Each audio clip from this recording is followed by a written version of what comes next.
when we watched Dr. No, I remember thinking, this is going to be interesting because when I think of James Bond, I think of gadgets and cool cars and action and car chases. And this one was more like a detective movie. It felt like less of an action movie and more of a detective movie, and sort of look at the special effects, if you could call it that, sort of showcasing the technology that was probably cutting edge at the time, which by today's standards looks like a Austin Powers movie. It was. It felt Steve, there were a lot of karate chops happening. Yes, people were getting back then. Yeah, karate chop to the side of the neck, and the guy goes down. Like, meanwhile, in No Time to Die, James Bond gets shot. I think he got shot like 17 times in this movie, and blown up a few times. Oh yeah, and with like point blank, like range for bombs, and he just kind of like gets up and limps it off like a stud. That's the James Bond I want to see. Well, right. To be fair, there were 58 years between these two movies. First, the Bond franchise, which we can go back to Ian Fleming's books. I think Zach is the only person who actually read any of even Ian Fleming's books. But I thought it was really interesting. We were all wondering, why is the story happening in Jamaica? But apparently, Ian Fleming lived in Jamaica, wrote every single book in his Jamaican home.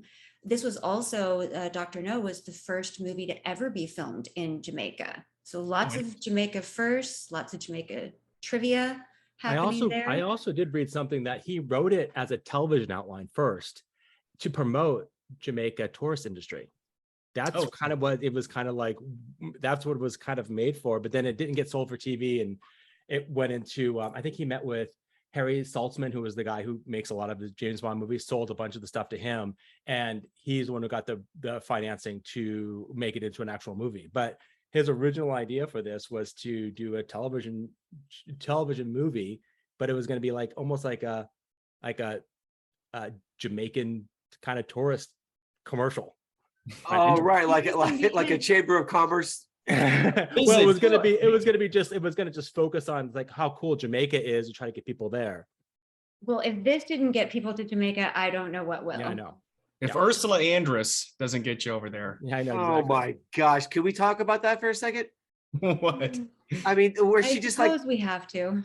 She just kind of popped out of nowhere, literally. Like she came out of the ocean in the 3/4 of the way through the movie, and apparently fell in love with James Bond on the beach within the first 15 minutes, enough so that she would follow him into the lair of the bad guy. Because I remember at the part with the dragon, the tank bit.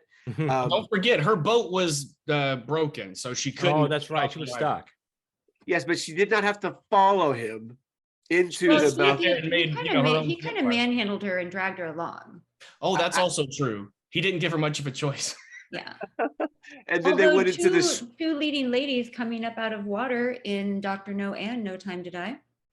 Mm-hmm. Oh yeah, that's an iconic shot. That's because there was one. Holly Berry did one that was really really iconic, and and then they did one with Daniel Craig. What's that? They did one with Daniel Craig. Shot, yeah.